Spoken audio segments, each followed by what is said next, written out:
Good morning, Chattanooga! I'm so glad that picked up. I was real nervous for all of us for like 2 seconds. I was like, well, this is gonna be boring. Welcome to the My Hero panel. So let me know, I'm gonna tell you this how this goes. So I'm gonna say something really exciting and then you all cheer. Yeah. I think I'm gonna try to get you guys awake a little bit before we start. So I get me awake first. Good Lord. You're gonna be awake too. Okay. So what we're gonna do is I'm gonna say go beyond. You guys are gonna say plus. You guys are gonna say ultra. But this is a contest.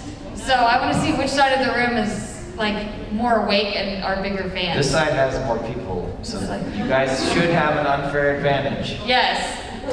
Welcome to America. So you guys really got to bring your A game. So you guys ready for this? Yeah. Go beyond.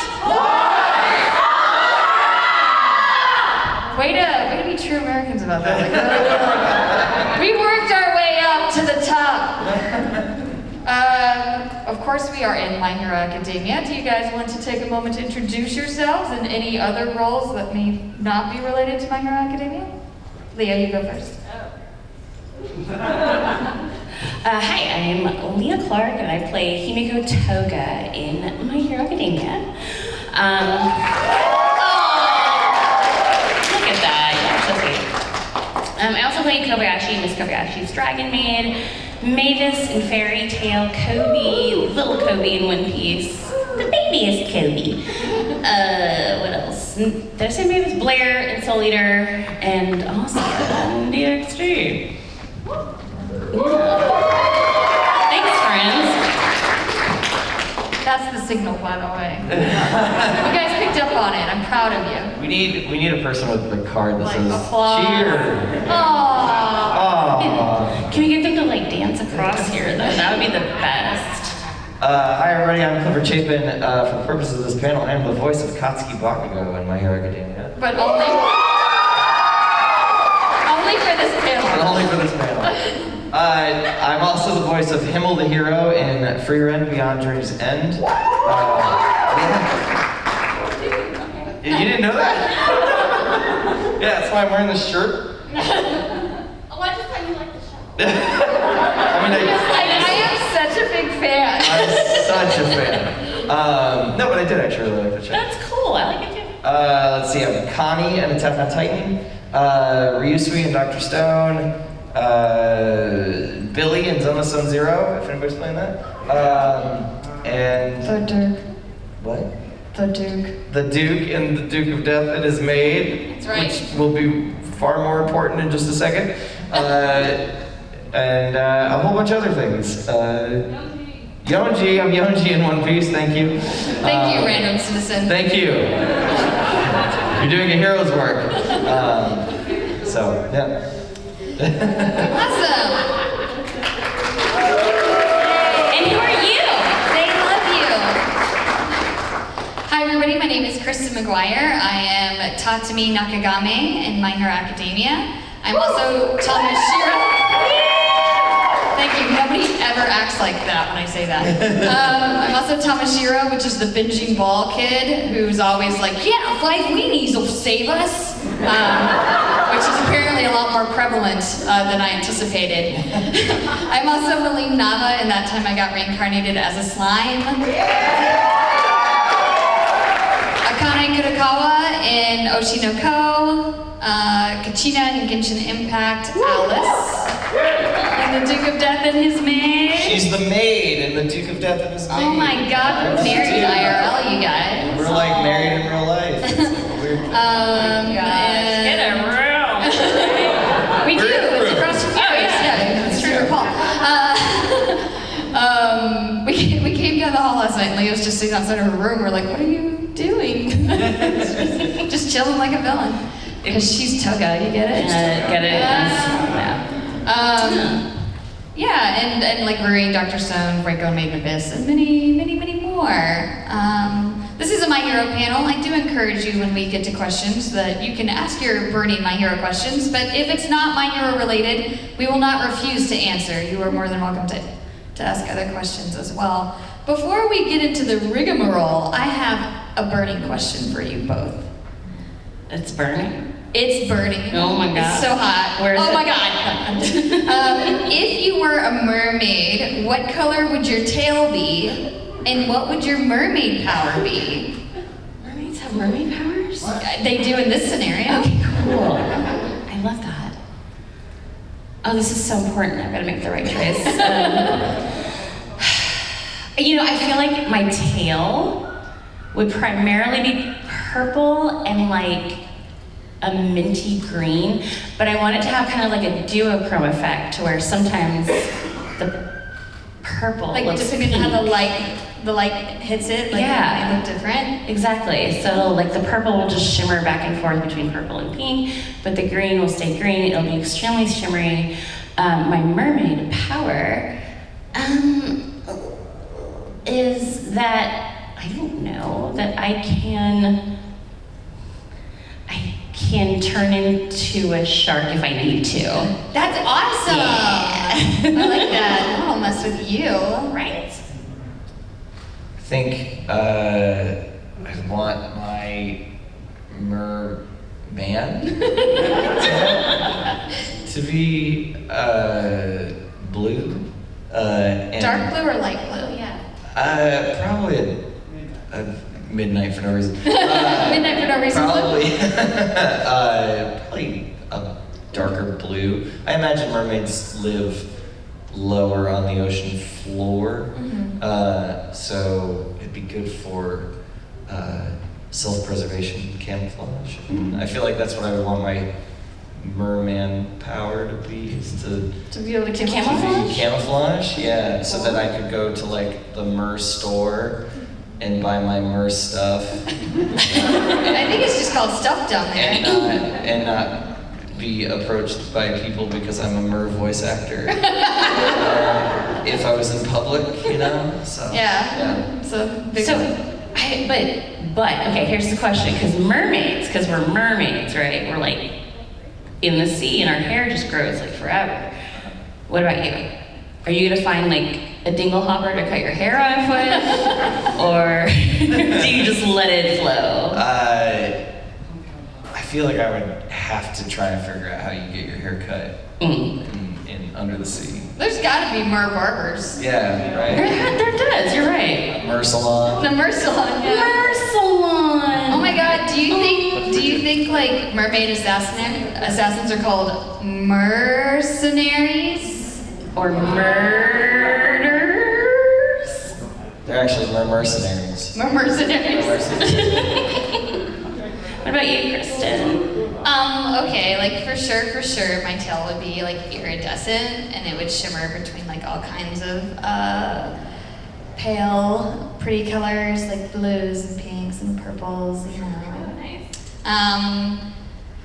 I feel like my mermaid power, I want it to be something like I could heal animals, but now I kind of want to be a mercenary. So like no one would ever expect it. They'd be like, look at that cute mermaid. And she'd be like, stab, stab. And then she'd be like, haha, and going on about her day. And no one would suspect a thing because she's so cute and pretty. I love that. Yeah. So I wasn't gonna go that route, but mercenary is too good to pass up. But now we're here. Yeah. Okay, so besides your own characters, obviously, do you have a favorite character in My Hero Academia? Mine's Midnight for no reason. Yeah, for no reason. No reason. My favorite characters in My Hero, other than Bakugo. Don't say my answer.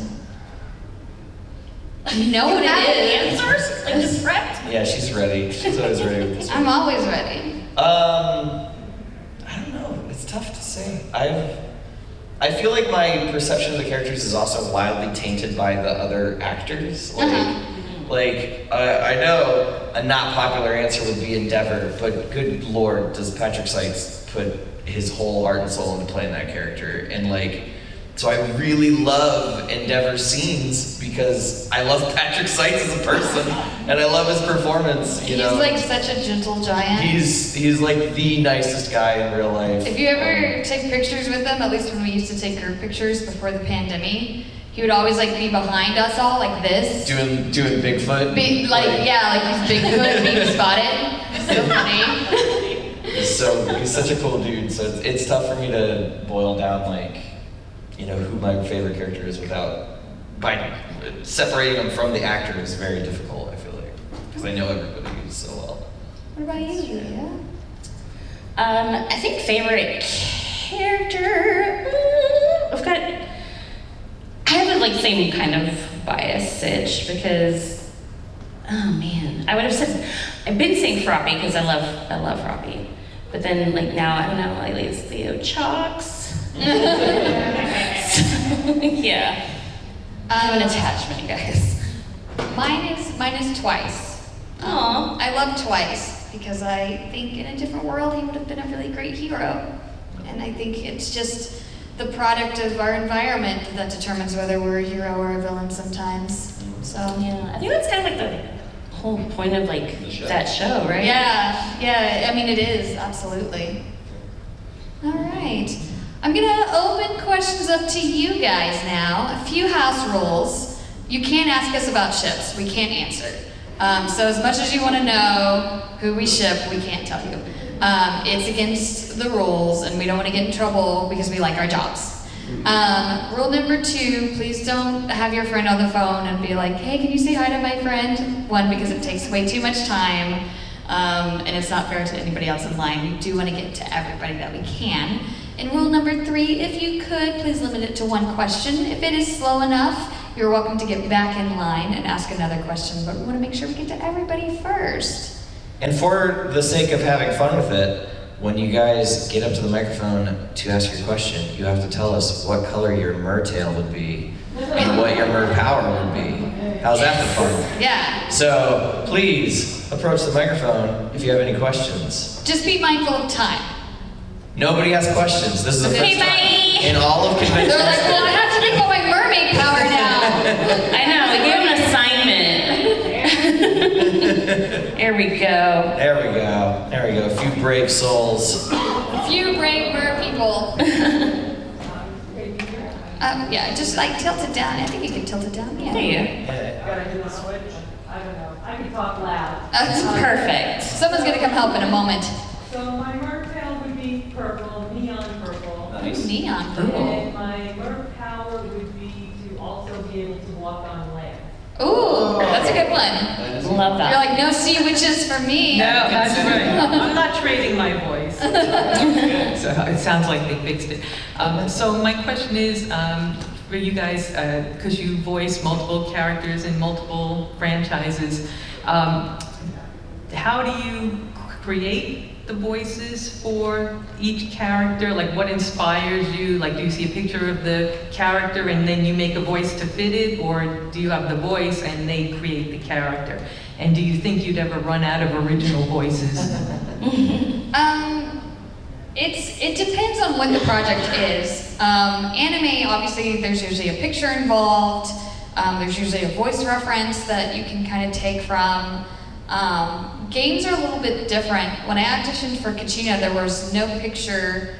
It wasn't even her real name. I didn't even know it was Genshin Impact. It was all under a code name.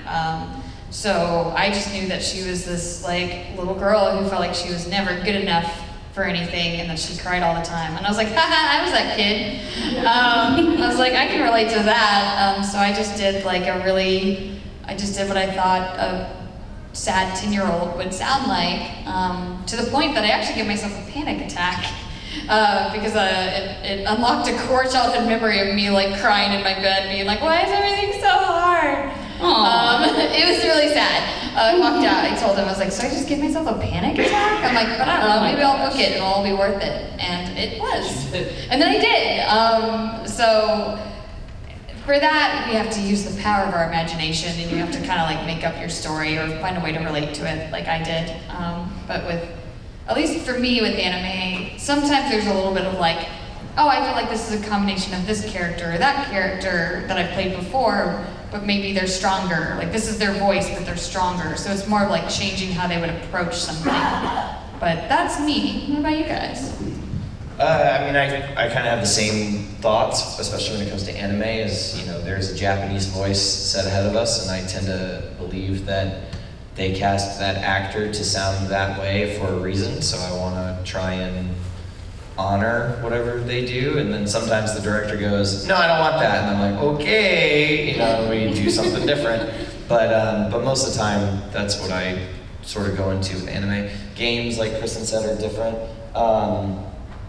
And sometimes you get them because you're like, you hear the reference eventually down the line of what they were thinking about, and it's like, oh, this was exactly like the Korean voice or the Chinese voice or something, or there is no other voice, you're the first one, so, you know, you're just sort of throwing it into it and setting up what do you want for this character. Like, I worked on Spider-Man 2, and I was a flame cultist, and the director for that, she was always really pushing me to be like, I want it creepier, and I want it like crazier, and like whatever, and so I was always trying to be like as unnerving as possible.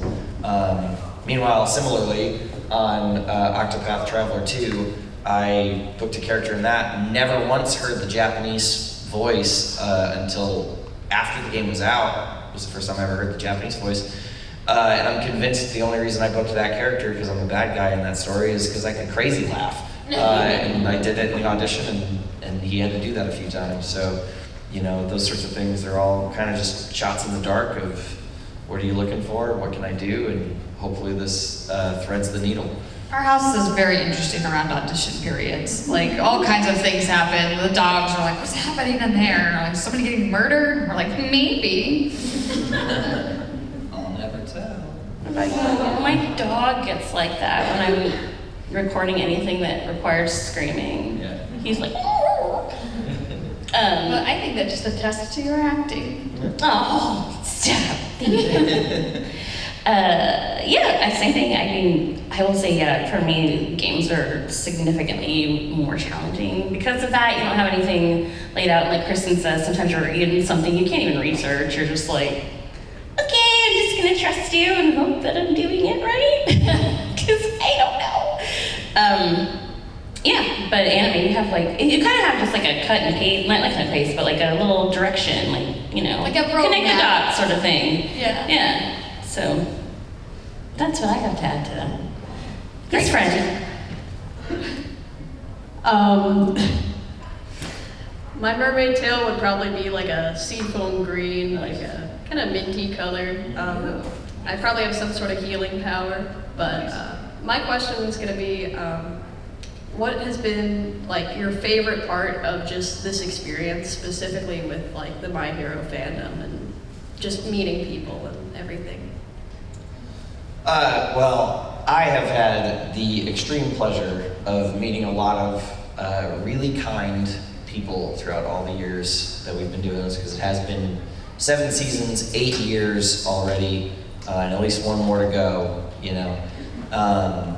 I've told this story on other panels and such, but one of my all-time favorite experiences was I was with Justin Briner at a restaurant in Boston, because we were debuting the English dub premiere of season 3. It was the first time any episodes from season 3 were being screened anywhere in the world, and we were screening the English dub of like the first 1 or 2.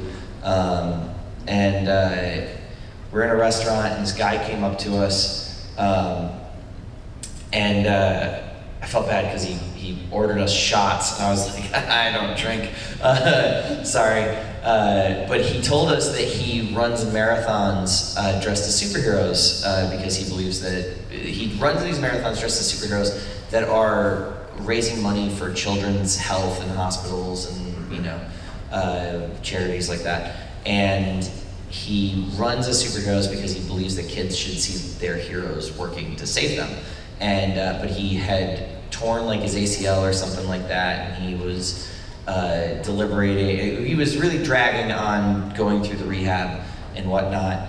And during the period that he was injured, he got really down on himself, but he discovered My Hero Academia, and he had watched the first 2 seasons and loved it, and so it inspired him to go through the rehab and get healed, and he was about to run in his next marathon dressed as All Might. I love that story. Yeah. Stuck with me all these years later. It's been over 5 years at this point, so. Nice. I don't feel like I have anything as good as that answer. You know, like, I don't know. So You win. you win. I always win! All right. What is your mermaid tail color and power? I was gonna say seafoam green. It's fine. You can There be put, multiple seafoam it's okay. green Yeah, y'all can be a tribe. Yeah, it's a good color. And Probably from the same mermaid area. mine would either be healing or like plant powers. Plant something like powers. medicine. Plant powers. I love that. It's also hard to come up with questions because I'm sure a lot of us have very similar things to That's ask. okay. That's totally fine. I'm having to rethink it a little. Someone took my question.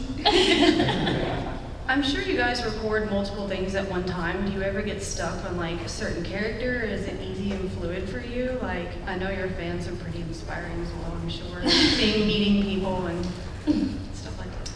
I mean, there was a day just recently where I recorded like a tiny little girl voice, and then I had to jump in my car, rush home to record something else remotely, and it was like an adult woman, which is, sometimes I try not to do that if I know I'm going to be doing like a high pitched thing, because it's really hard to go from like way up here to like hello. And we'd also been like, we were really tired, we've been traveling a lot, and so that affects your voice and things like that. So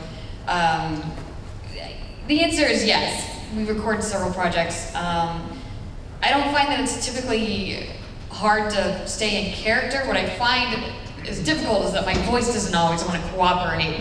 So like, I'll be doing something and they're like, can you take the texture out? And I'm like, no, that lives here for today. That texture is just there and there's nothing I can do about it. I'm so sorry, please don't recast me. So even though like I can play the character and the character's personality, sometimes my voice is going through puberty. It's just like real scratchy, and if I do something high pitched, it like gets squeaky. Yeah, Bakugo's always yelling. I start to sound like a dormouse,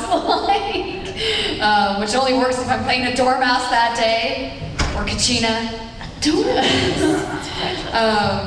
But yeah, that's my struggle typically. I don't record anything after Bakugo if I can help it, because I just won't be able to do anything else after recording Bakugo. Very begrudgingly do I ever record anything after a Bakugo session. The only time I can ever think of that I had a really hard time locking back into a specific character was several years ago. We did Psychopaths 2, and I played a character named Kirito Kamui, and he was one of my first really like bad guy roles, but he just sounded like a guy. And so we recorded the simul dub, so the English dub came out at the same time as the Japanese, or like a few weeks behind. And then several months later, they always go back and reanimate stuff in Japan. So like the final video version that goes onto like the DVDs and the Blu-rays is a little bit different in some spots. And they'll reanimate things, and sometimes they just change the flaps, and we're all like, why? We had it. So I had to come back in and record some of the lines again for the DVD way down the line, but I think by that point I had already started voicing like Bakugo, and so it was kind of hard for me to voice Kamui again because I kept wanting to like go lower in the voice, which isn't what I did the first time, but it felt more natural to me this many months to a year later. It's the only example I can think of where I was like, the director kept being like, no, your voice wasn't that low. And I'm like, I don't know what it was. You know, like, you need to play me the old line. Like, so, but I don't know. So. I think one of the, Toga for me is actually kind of challenging for that reason, especially this season, because, you know, she went through her whole like, I'm just mad now. So my voice dropped significantly lower than it ever has playing that character for the later episodes.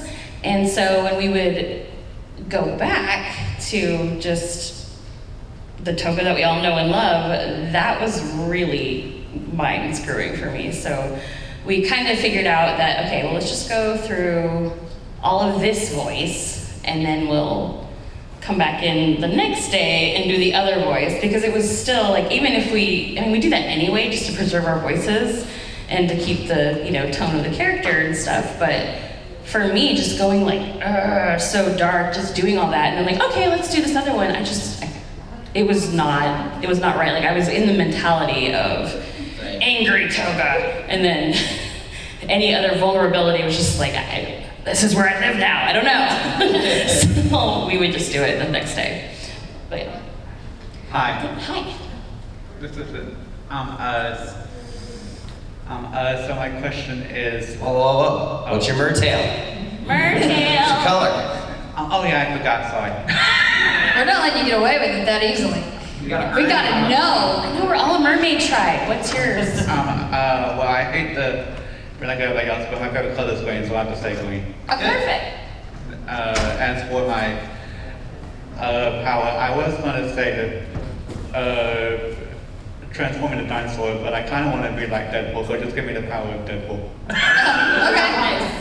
That's a dangerous mer person. That one. Yeah. Yeah, a mercenary for sure. Alright, what's your question? Anyway, so I want to know what, if any, differences there between,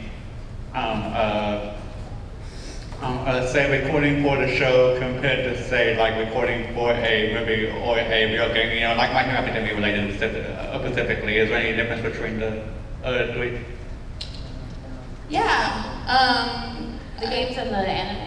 In the movies, yeah. Oh, well, see, I've only recorded one line on the movie. That's the difference for you. Is going I just don't do movies, apparently. Yeah, my characters never made it into the games or the movies. So, Cliff, this is for you. Okay, so with the anime, we have a lot more.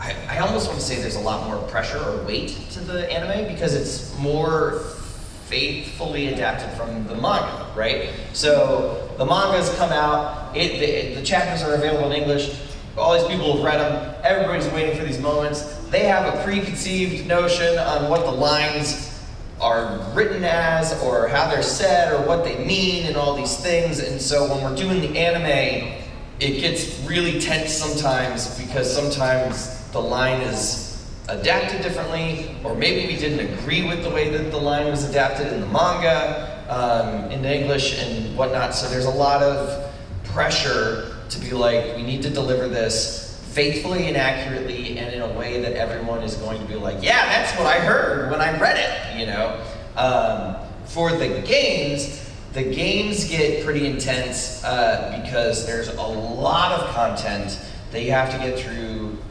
very quickly. And typically there's a battle grid, right? So we have to do all the punches, the kicks, the hurts, all the sounds that they have to make and everything like that. And those get pretty intense. So when we recorded One's Justice 2, they booked me for like 2 hours, but they started with the battle grid, and I think I made it through 30 minutes of the session and my voice was gone. Because it was all the punches and the kicks and the screams and the whatever, and I was like, you can't honestly believe I'm supposed to do these things all at level 10 for 2 hours. So the games get pretty intense like that. The movies, they tend to be a little bit more kind of fun, I guess, in a way, because there's a little bit less pressure, because nobody's seen they have no preconceived notion of what the movie is. The first time you see the movie is when it's in the theaters, And so there's a little less of that weight put into it. But also, at the same time, everything is bigger. It's literally going on the big screen. So like the fights are always way more extreme than even what is in the show. And so it's always kind of fun because the movies always put the characters into situations that they wouldn't normally be into, but they also then are like, and now it's the most deadly thing they've ever fought, you know? So it's always a wild time. By and large, the recording experience is very similar, but the actual feeling of working on all of them is a little bit different. By the way, every time I see a My Hero movie, I have to make fun of Deku just a little bit. Because I'm like, Deku's over here like, if I can't save 20% or more on car insurance, then I don't have the right to call myself a hero. Like, every movie is like, this is my new goal right now. And I'm like, sure, man. That makes sense. All right. So for the mermaid tail, Yes. of course, orange and definitely on drill powers. You know where I'm making these references. Wait, what is it? Drill powers. Drill powers. Orange drill? Oh, I get it. It's a Genshin thing. Oh. Answer my question. Okay. Who was your favorite person, voice actor, producer, to work with? My husband, of course. He is the most magnificent director in the world. I am saying this of my own volition.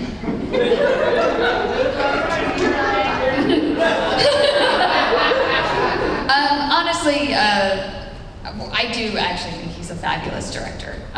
He Can confirm. he has a degree in film study, which he brings to directing and things like that. And I could go on and on and on about how wonderful he is, but I'm not. Because my most recent favorite experience is something that hasn't come out yet, but the Japanese company has been very heavily involved in it, and it is the first time that I got to kind of help build a character from the ground up and help like set the voice and everything. And when we went to Japan, we got to meet with them, and they were so complimentary of my work and my acting style, and it's the first time I felt like really validated as an actor. So especially after working on nothing but anime for so many years, to like go into this like pretty big game and work on this thing and have people like, it just felt like such a collaborative process. And it was so cool to be a part of, a small part of a big puzzle. But it felt like everybody was working on the puzzle together. And so to me, that's been like the most amazing experience I've had yet, voicing something. Other than working with my husband. Aww, puppy doodle bear. Awesome. Aww. Man, I'm trying to think of what mine would be. It's Obviously working with me on Gamers. Nah, I was fine. Probably Darling in the Franxx. Darling, Yeah. because I was the director on that. Yeah. And you directed me. I did direct. And you were good at it. You did amazing. You did really well. Oh. I think I don't know if I ever told you this, but the big scene where Ikuno confesses her feelings, I had Brittany Lotta come back. Brittany Lotta had recorded first, and I had Brittany Lotta come back in to re-record some of her scenes because of how far you went with some of the scenes. I wanted her to be able to accurately respond to you. So I love that. I was fortunate enough to be able to do it, but it was because your performance was so good. And you did that because you're a brilliant director. Oh, thank you. So there you go. Yes, I am. Your amazing. check is in the mail. Here's that 20. Thanks, guys. I'm trying to think. I feel like I had an experience recently that I came home and I was like, this was like one of the coolest experiences I had. Acting on something, and now it's completely gone. Well, I'm like trying to think I've what done it so was. many things since then, but I don't know. It's tough to narrow it down to. Was it the French thing? Yeah. So you felt really good about that acting. Do you speak Oh, French? I mean, yeah, I felt good about that acting. I don't know if I would say that was the one. Okay. But I don't know. It's tough to boil it down because a lot of the experiences are very poignant in their own ways. So I don't know if I could narrow it down. We also don't have a lot of time. So next question. Yay. What's your mermaid tail and power? My mermaid tail would probably be blue and teal. And my mermaid power would be able to talk to animals. Nice. Oh, like all animals or just sea animals? Like sea animals. Okay. And my question is, can you pick your top 3 favorite characters you voiced? Ooh, top 3 favorite characters that we voiced. Nice. It's tough to say any of the characters really because like they all end eventually, and I'm always afraid to get stuck on characters and be like 5 years down the line and be like, that's not as good as Bakugo, you know? It's like, dude, move on. Stop living in the past. But I mean, it's so tough because I mean, Bakugo has meant so much to me and my career and to so many of you guys. It's hard to say that there's anything that reaches the level of Bakugo. But like, Cabo was huge for me when I got cast in Dragon Ball Super because I was a fan of Dragon Ball Super. I've recently really loved working on Zenless of Zero as Billy. I mean, like, it really is tough to be like, oh, just pick your favorite 3 children, you know, like. I mean, we all do it, but you know. So I don't know. It's tough. Do you have 3? I have 3. What are the 3? Yeah, I have 3 favorite children. Sorry. Sorry, other kids. I know. Sorry, other kids. You're getting socks for Christmas. I mean, yeah, I feel like I've been blessed with a lot of really cool characters. But I will say the ones that have stuck with me the most are Toga, for sure. Kobayashi from Miss Kobayashi's Dragon Maid. And I had a really good time doing, I don't know if any of y'all saw Sergeant Frog. It was this really cute show. It had 3-4 seasons, I don't know, and then just jumped off the face of the earth. But I got to play like the lead little boy, and I don't know, for some reason I just really like talking like this, and I got to do it for a long time. So, yeah.